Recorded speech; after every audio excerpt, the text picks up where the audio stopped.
All right, ladies and gentlemen, welcome back here to the Station Grill at Malillo's.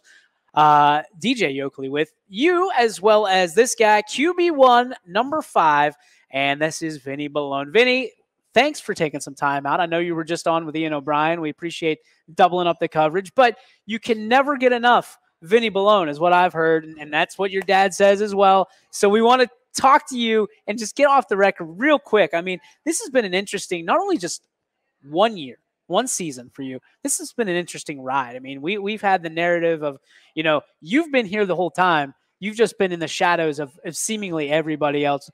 To have your coming out party, so to speak, here your senior year, what's it been like for you? Yeah, it's been real crazy.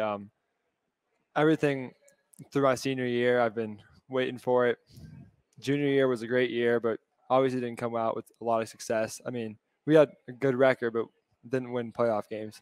So this year has been real special for me, and I've been waiting for it my whole life and just waiting to get some wins in the playoffs. Is it crazy to have to train constantly like you're number 2, even though you're one of the best in the area? And I mean, it's like Coach said, it's kind of like the Tom Brady effect. I mean, you're so successful this year that weirdos want to see you fail. Yeah, it's crazy. Just going out there every day, and I mean, people want me to fail, but I'm gonna go out there and do my best and just do everything I could not to fail. Prove everyone wrong. Where'd you get that drive from?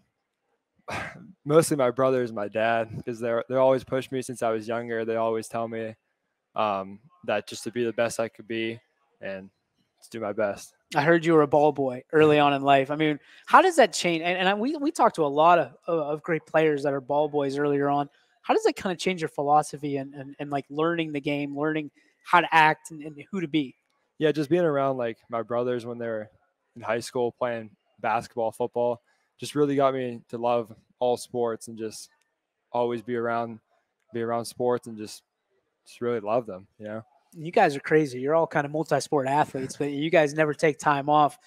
What do you do to kind of chill out and relax? I mean, whether it's just after a game or if you get a couple weeks here and there during the summer or what? Yeah, I really just usually hang out with my friends, but as you said earlier, I play the piano. There he alludes to it. All right, so let's talk about the piano because I've heard that you're like a world-class pianist. Where did you learn it, and why did you learn it, and how did you keep up with it with everything you got going on? Ever since I was younger, my mom, all my siblings took piano lessons, so my mom made me do it when I was younger, and then it's fun to do. It's cool, like to listen to these songs that you hear on the radio, and you're like, I want to learn how to play that, and I play it, and it sounds pretty cool. I like it. So you can read music and everything like that? So like one of my favorite artists ever, Dave Grohl, can't read music, but he hears it and then he can play it. Yeah. Your dad told me that sometimes he knows what you're playing and he's never heard you play it before. Are you like that too? You can hear it and just go on the piano and start playing? Yeah, sometimes. It's not like it's called a perfect pitch. Okay. And when you could like listen to something and then start playing it.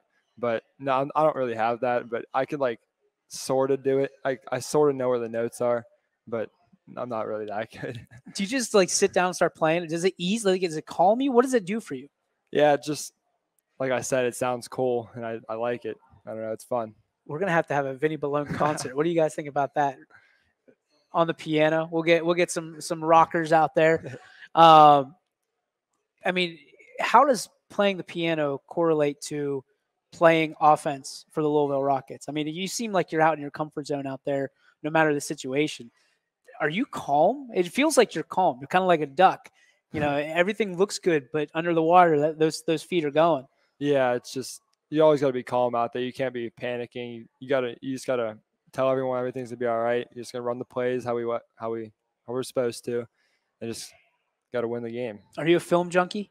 A little bit. Okay, so how much film per week do you watch? It depends, honestly, how big of the game it's going to be. Every game is a big game, but usually I watch a lot of film every day. I'm always on huddle watching film. So OB told me, do you work out with OB first off? Because he keeps alluding to some Lowellville kid, and it's got to be you. No. You don't? Okay. It's okay. So it's your okay. Yeah. Got it. All right. Because OB we just never know. Like I told you, we never know where he's going to go with it. So from that standpoint, do you spend more time in the weight room or more time in the film room, or is it equal? It's probably equal. I mean, you got to do everything when you're a football player. You got to be able to be in the weight room and watch film just to get out there and show everyone. And people don't realize the sacrifices that you've made. Whoop, there we go. That's mine. That's on me. Anything happens in a live show, live setting.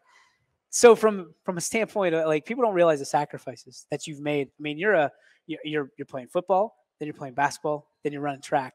And there's most kids that are looking to be D1 or, prospective quarterbacks are doing these showcases instead of running track. You've meant a lot to that track team, and you've sacrificed a lot to be part of that team. This is going to sound weird. Why? Just like my dad, he's a real good big track guy. Okay. So just always want to make him proud when I go out there and run track. So, but your teammates, that has to be a big part of it. Yeah, it's a lot. It's go out there for my teammates, help my team. That just really drives me to go out there. All right, these guys right here. I mean, I know they mean an awful lot to you. Yeah. Explain the relationship that you guys have off the field that makes being on the field together so successful. Yeah, we've been friends since kindergarten. We went to the same school, always been friends with each other, always talked to each other. Even up till now, we're always hanging out with each other on the weekends, after school, after practice, doing everything together. And it really helps just being friends with your receivers when you're throwing to them, because you have the same mindset as them. You're throwing to them. You know where they're going to be. They know that you're going to be throwing it to them on this play. So it's really great. So let's get to, and we're not going to talk about specifics of recruiting, but the recruiting process, especially for your generation after COVID, has been incredibly painful because you just don't know what to expect.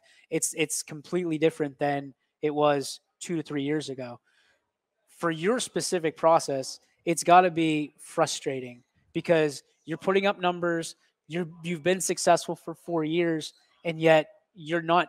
I mean, you're getting some letters, some offers, but you're waiting on those big ones to roll in. What does it feel like for you? I mean, frustration level, does that drive you? Does it motivate you? What does it do to you? I mean, you got to go out there every game and show all these coaches what you really can do.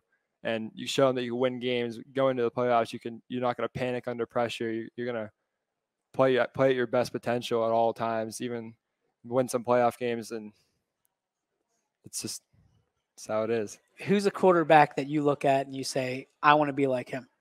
It used to be when I was younger a little bit. It was Cam Newton, because he was a dual threat quarterback. He was able to run the ball, pass the ball. So that's usually who I look at when I was younger. Just on the field, like not his style, right? Yeah. Or are we going to do a press conference after and you're going to wear some sweet looking gear? Yeah, just on the field. Just usually. on the field. Yeah. All right. Fair enough.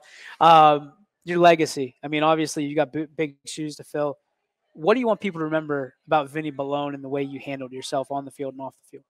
Just how he plays football, how he changed the game of Lowellville football. It used to be run the ball downhill, blocking, and then it just changed it all. Just pass the ball, put up big numbers, maybe get a couple of playoff wins. Never know. I love it. I hope you guys do get those couple playoff wins. Last question. It's our obligatory question. Who's your role model, man? Who are the people that have put you in the situation that you're in today that you owe a shout out to? Yeah, it's usually both my brothers, Nicky and Bobby. They push me through everything. They always set goals for me. They're always pushing me to be my best, and they do everything for me. So. Vinny, appreciate you, man. Thanks for spending some time with us. Good luck to you this week and in the playoffs.